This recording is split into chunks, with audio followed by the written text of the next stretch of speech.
ปัญหาการแบ่งปันทรัพย์สมบัติของคู่ผัวเมียเนาะเฮ็ดแนวใดจึงสิให้มันสอดคล้องเฮ็ดแนวใดจึงสิให้บ่เกิดเรื่องอาฆาตบาดหมางกันระหว่างผัวเมียได้ลูกที่หย่าร้างกันเนาะมื้อนี้ข้าพเจ้าจะมาเสนอหรือว่ามาเรียนรู้เกี่ยวกับการแบ่งปันทรัพย์เดิมในสินสมสารของคู่ผัวเมีย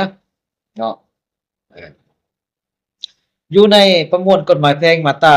181มันเว้าเรื่องปัญหาการแบ่งปันสินสมทรัพย์และทรัพย์เดิมของคู่ผัวเมียเนาะ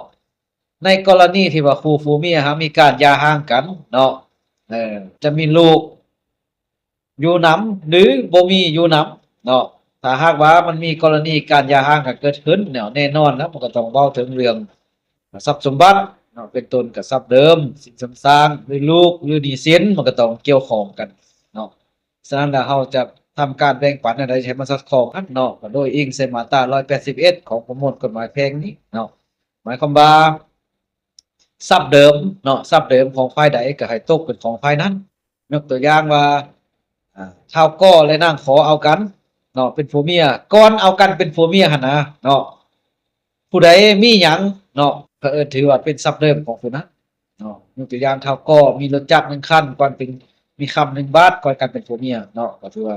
คำ1บาทกับรถจักร1คันนั้นก็เป็นทรัพย์เดิมของชาวก้อ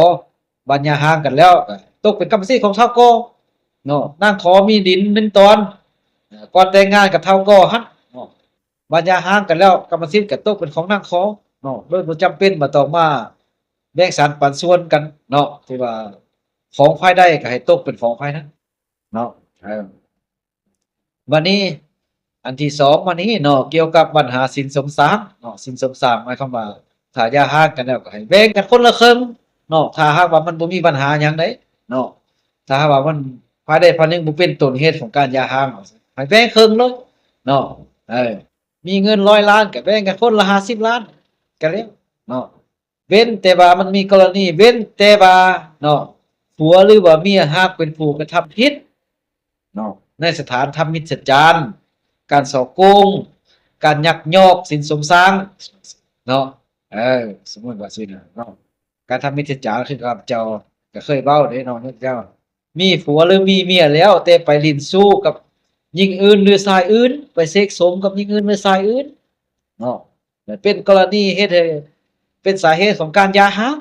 เนาะเมื่อว่าการหย่าร้างมาจากกรณีนี้หั่นนะเนาะผู้ที่ไปกระทำผิดจะได้เพียงแต่1/3เนาะจะได้เพียงแต่1/3เออผู้ที่บ่กระทำผิดจะได้2/3เนาะเออหรือว่าการยักยอกเนาะการฉ้อโกงยักยอกมีการลักตัดลักฮ้อนเอาสินสมทรัพย์หั่นเนาะไปให้ญาติพี่น้องตนเองให้พ่อแม่ตนเองหรือไปหมุนไส้เขาในส่วนตัวที่ว่าบ่เกิดผลประโยชน์แก่ครอบครัวหั่นเนาะสมมุติว่ามีเงินอยู่ในเรือนหั่นหลายล้านเนาะหลายร้อยล้านผัวหรือว่าเมียลักเอาไปทีละเล็กทีละน้อยไปเล่นการพนันไปเล่นกินเฮฮาเนาะไปใช้จ่ายฟุ่มเฟือยเนาะนี่คือเอิ้นว่าการยักยอกการฉ้อโกงเอาไปเนาะผู้ที่กระทำแนวนี้ก็ถือว่าจะได้แต่1/3เท่านั้นเนาะจะได้1/2บัดนี้อีกกรณีหนึ่งอีกเนาะถ้าหากว่าผัวเมียที่หย่าร้างกันนั้นเนาะว่ามีลูกเนาะมีลูกแต่เนาะมีลูกที่ว่าบ่ทันพ้นเกษียณอายุเนาะบ่ทันพ้นเกษียณอายุหมายความว่าบ่ทันกาย18ปีเนาะบ่ทันกาย18ปีเนาะหากว่าลูกอยู่นำผู้ใดหั้นเนาะลูกจะอยู่นำผัวหรืออยู่นำเมียก็ได้เนาะผู้ที่ลูกอยู่นำนั้นก็จะได้รับอ่าส่วนแบ่งหลายกว่าเนาะผู้ที่ลูกบ่อยู่นำหั้นก็จะได้รับส่วนแบ่งน้อยกว่าเนาะหรือเอิ้นว่ารับส่วนแบ่งเพียงแต่1/3ถ้าหากลูกบ่อยู่นำเนาะส่วนว่าลูกอยู่นำหั้นก็ได้รับส่วนแบ่งหลายกว่าเนาะเพื่อว่าเอาอันน่ะสินสมทรัพย์หั้นไปเป็นค่าเลี้ยงลูกเนาะเป็นค่าเลี้ยงลูกเนาะค่าเลี้ยงดูลูกเออในกรณีที่ว่าส่วนแบ่งของสินสมทรัพย์หั้นเนาะหากบ่เพียงพอต่อกับการเลี้ยงลูกต่อกับการเลี้ยงลูกหั้นอ่าผู้ที่ลูกบ่ได้อยู่นำหั่นเนาะจักเป็นผัวหรือว่าเป็นเมียก็อย่าที่ว่าลูกบ่ได้อยู่น เนาะก็ถือว่าจะได้สืบต่อปฏิบัติพันธะเลี้ยงลูกจนกว่าครบ18ปีเนาะจนกว่าครบ18ปีเออหมายความว่าอ่าผัวเมียเนาะเท่าก็และเท่าขออย่าห่างกันลูกและอยู่นำเมียเนาะลูกอยู่นำเมียที่บ่ทันฮอด18ปีน่ะเนาะเท่าก็ผู้เป็นผัวก็จะได้ปฏิบัติพันธะในการเลี้ยงลูกส่งค่าเลี้ยงดูลูกให้เมียหั่นเนาะเมียค่าเลี้ยงดูลูกโดยคิดไล่ตามสภาพเศรษฐกิจแต่ละระยะเนาะหรือว่าสภาพเงินเดือนของพนักงานแต่ละระยะเดือนหนึ่งเขาก็จะคิดไล่เอาครึ่งหนึ่งของเงินเดือนต่ำสุดของพนักงานเนาะจนครบ18ปีนั่นแหละเนาะในการจ่ายค่าเลี้ยงดูลูกเนาะในการจ่ายค่าเลี้ยงดูยกตัวอย่างว่าเงินเดือนพื้นฐานต่ำสุดของพนักงานเนาะ2,500,000เนาะต่ำสุด2,500,000นะผู้เกี่ยวก็จะได้จ่ายค่าเลี้ยงลูก1,250,000กีบในทุกๆเดือนเนาะให้ลูกต่อ1คนได้ต่อลูก1คนจนครบ18ปีจักเดือนก็อย่าบวกลบคูณหารเอาไปครับหรือว่าจะจ่ายเป็นเดือนเป็นงวด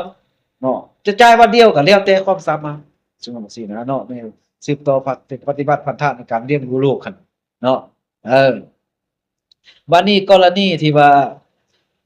ภายใดภายหนึ่งเนาะภายที่ได้ส่งเสียเลี้ยงลูกหั่นน่ะเนาะหากว่าโอ้เกิดมีความยุ่งยากเนาะทางด้านเศรษฐกิจตัวเองก็บ่กุมอยู่กุมกินแล้วเนาะบ่มีความสามารถเพียงพอก็จะสามารถร้องขอให้ลดทอนหรือร้องขอโจ๊ะเนาะการเลี้ยงดูลูกตามกฎหมายเนาะเออหมายความว่าแนวนั้นเนาะถ้าหากว่ากรณีที่ว่าสินสมสารเนาะหากแบ่งกันเนาะแล้วก็คิดไล่เขาด้วยการจ่ายค่าเลี้ยงดูลูกหั้นเนาะจนครบ18ปีหั้นแต่ก็ยังเหลืออยู่สมมุติว่าซี้เนาะยังเหลืออยู่ถ้าหากว่ายังเหลืออยู่ผัวเมียก็มาแบ่งกันคนละครึ่งมาแบ่งกันคนละครึ่งเนาะบ่ยากสมมุติว่าซี้นะเนาะมาแบ่งกันคนละครึ่งเออบัดนี้กรณีก่อนจะแบ่งกันหั้นเนาะก่อนจะแบ่งกันหั้นหมายความว่าถ้าว่าผัวเมียบ่มีการหย่าร้างกันเนาะอยู่นำกันหรือว่าแยกกันอยู่ก็สิว่าจะบ่ได้แบ่งกันเนาะจะบ่ได้แบ่งกันเนาะจะยังให้รักษาไว้อยู่นำเก่าหั้นเนาะเออหรือว่ากรณีหนึ่งอีกเนาะถ้าหากว่าแยกกันอยู่แล้วเนาะบ่ไว้เนื้อเชื่อใจกันแล้วเออต่างคนต่างบ่สนใจใยดีหรือว่าความรักแท้งความผูกพันนี่ขาดกันหมดต่อกันหมดเยื่อใยต่อกันแล้วเออขนาดว่าย่างกายทางสวนทางกันก็หลีกกันเป็นกิโลพุ่นเนาะเออหมายความว่าสิ่งสำคัญนั้นก็อาจจะมาแบ่งก่อนการหย่าร้างก็ได้แบ่งกันก่อนแล้วจะมาล้มเรื่องหย่าร้างก็ได้ เนาะเออแจ้งก่อนเพราะว่าเนื่องจากว่าฝ่ายใดฝ่ายหนึ่งบ่เชื่อใจกันร้องขอให้มีการหย่าร้างเนาะร้องขอให้มีการหย่าร้างเนาะมันก็เป็นจั่งซั้นวันนี้ถ้าหากว่าเนาะหลังจากการหย่าร้างแล้วหลังจากการหย่าร้างการแบ่งปันแล้วสมมุติว่าสิเนาะไอ้ค่าดอกเพิ่นว่ายังค้างนับแต่มื้อตอนนั้นสู่ขอกันหั่นเนาะนับแต่ตอนสู่ขอกันบ่ทันจ่ายค่าดอกหมดบ่ทันจ่ายครบ เออค่ำก็ลามไว้เงินก็ลามไว้สิบ่ทันจ่ายครบเนาะถ้าหากว่าการจะหางหันหักเกิดจากความผิดของฝ่ายซ้ายเนาะฝ่ายซ้ายก็ต้องให้นำมาจ่ายค่าดอกค้างคืนให้ครบถ้วนนะเนาะค่าดอกค้างคืนครบถ้วนยกตัวอย่างว่าลามป้าไปค่ำ1 บาทกับเงิน10 ล้านต้องเอาค่ำ1 บาทกับเงิน10 ล้านน่ะมาจ่ายคืนให้พายิ่งให้เฒ่าแก่พายิ่งก่อนแล้วจึงมาเว้าเรื่องการจะหางจึงมาเว้าเรื่องการแบ่งปันอันอื่นได้เนาะ ตกลงกับปัญหานี้ก่อนถ้าหากว่ากรณีขาดรองข้างหั้นเนาะเกิดแก่การหย่าร้างกันทางอย่างความผิดของผู้หญิงเนาะทางความผิดของผู้หญิงที่เป็นต้นเหตุในการหย่าร้างถือว่าขาดรองข้างก็จะตกไปเนาะก็จะตกไปเนาะนี่แหละพี่น้องไอ้เนาะเว้าเรื่องปัญหาครอบครัวกันเป็นผัวเมียมันก็บ่แน่นอนเนาะบางเทื่ออยู่นำกันมื้อนี้มื้อหน้าปะกันบางเทื่อปะกันมื้อหน้ากลับคืนมาหากันก็มีเนาะหรือว่าปัญหาอื่นๆที่มันเกิดขึ้นในสังคมมื้อหนึ่ง108,000ประการเมื่อเกิดขึ้นแล้วมันก็ต้องแม่นกฎหมายที่เข้ามาเกี่ยวข้องเนาะมันจึงจะเฮ็ดให้สังคมมีความยุติธรรมคันเว้าตามอารมณ์จิตเว้าตามแนวคิดเว้าตามอ่าเกินประเพณีท้องถิ่นนั่นน่ะเนาะถ้าหากว่ามัน ตกลงกันได้มันก็ฮักดีเนาะถ้ามันตกลงกันบ่ได้มันก็เฮ็ดให้สร้างความยุ่งยากเฮ็ดให้การเกิดการสิ้นเปลืองการแก้ยากเวลาซักซ้าไปหลายครั้งหลายครเนาะฉะนั้นแล้วอยู่ในมาตรากฎหมายฉบับนี้เนาะ181นี่บ่เรื่องการแบ่งปันหั้นถ้าว่าอิงเสียตรงนี้เป็นหลักทางคนต่างปฏิบัติตามมาตราตัวนี้เนาะจะเฮ็ดให้การแบ่งปันสินสมสารหรือทรัพย์เดิมหรือปัญหาโลกเก่าอุ้มก็จะบ่มีปัญหาเกิดขึ้นเนาะพี่น้องเนาะส่วนมาคลิปนี้ขอจบลงขอบใจ